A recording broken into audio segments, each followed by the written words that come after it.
انا عملت فيلم.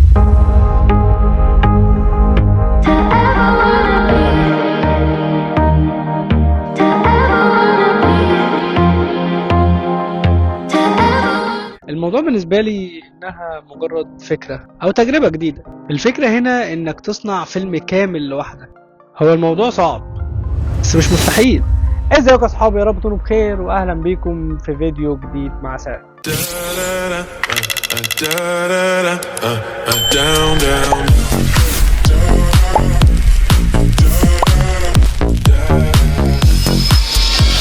فانا جاي اقول لكم احنا ازاي عملنا الفيلم ده وازاي عشنا التجربه كامله في صناعه الفيلم ده.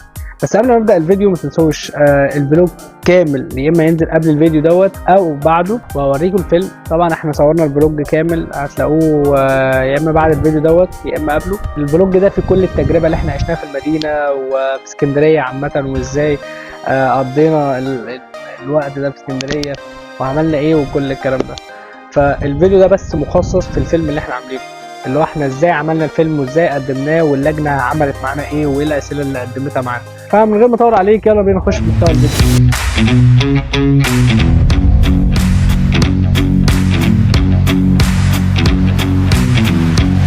بتبدا اي مشروع او فكره من كتابه سيناريو، ثم الفكره، ثم التنفيذ. الفكره بالنسبه لي بدات من الزمن المعاصر اللي احنا عايشين فيه، وان ازاي الاي اي والتطور التكنولوجي قادر يغير حياتنا، وبداوا يستخدموا في مجالات كتير جدا زي الجرافيك، البرمجه، كل حاجه حرفيا الا حاجه واحده بس، وهي الزراعه. صعب قوي ان احنا ندخل الاي اي والتطور التكنولوجي في انه ازاي يزرع ارض، او انه ازاي يحصدها، او حتى يقلع الزرع والنبات من الارض. فالفيلم بتاعي كان بيتكلم عن كده، اللي هو كل مجالات دخلت فيها الاي اي والتطور التكنولوجي الا الزراعه، وان ازاي الفلاح يقدر يستخدم الاي اي والذكاء الاصطناعي في انه يزرع الارض او انه يحصدها او انه يقلع الزرع من الارض. وان الفكره دي ما اتعملتش لحد دلوقتي، او على الاقل انها ما اتعملتش في مصر. في دول كتير عملتها زي الصين، كوريا، اليابان، وانهم فعلا اخترعوا آلات تقدر تزرع وتحصد وتعمل كل حاجه مكان الفلاح حرفيا. فيلا بينا نشوف الفيلم ونشوف المخرجين رأيهم ايه.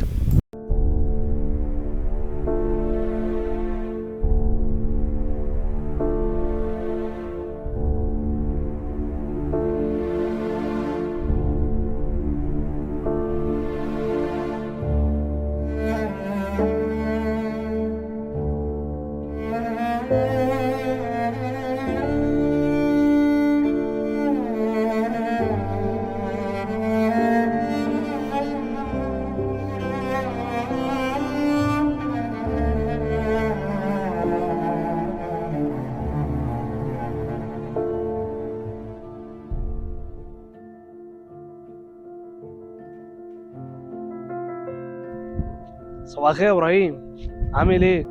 صباح الخير يا احمد، ايه الاخبار؟ والله يا ابراهيم نحمد ربنا الحمد لله. ايه على فين كده؟ رايح الجامعه ان شاء الله. طيب ربنا يوفقك وينجحك ان شاء الله. اول النبي ادعيلي لحسن الدكتور طالبه مني مشروع وانا مش عارف اعمله. مشروع ايه؟ حاجه كده عن الذكاء الاصطناعي والتطور التكنولوجي وازاي بيأثر على حياتنا احنا شخصيا. تعرف يا ابراهيم ان الذكاء الاصطناعي والتطور التكنولوجي ممكن يحل محل ناس كتير في الشغل ويقعد ناس كتير في بيوتها. يعني مثلا ممكن يخترعوا آلات وتقنيات تزرع وتحصد مكانك انت كفلاح. يزرع ويحصد مكان ازاي؟ يعني يخترعوا آلات تقلع الزرع وتحصده تاني. ياه ده خطأ قوي على الجامعة، همشي انا عشان على المواصلات. طيب مع السلامة، ربنا يوفقك.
nothing seems right.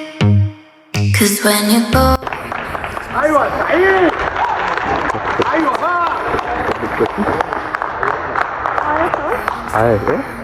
my eyes, do you still think of me?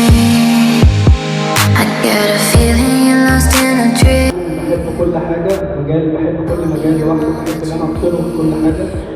يعني درست ورش تصوير وفي كممثل كويس. يعني أنا بقول لك كده، لو أنت عايز تمثيل لا ما شاء الله عليك، ممثل حلو وبتعرف تعمل كل الحاجات اللي ممكن ممثل يعني. بعد ما اتفرجت على الفيلم، هل ممكن تتخيل إن مصر ممكن تعمل آلات تقدر تزرع وتحصد مكان الفلاح؟ وهل تعتقد إنها ممكن تحصل سنة كام؟ واهم حاجه لو عجبك الفيديو متنساش تعمل لايك وسبسكرايب الجميل، واستنى الفيديوهات الجايه.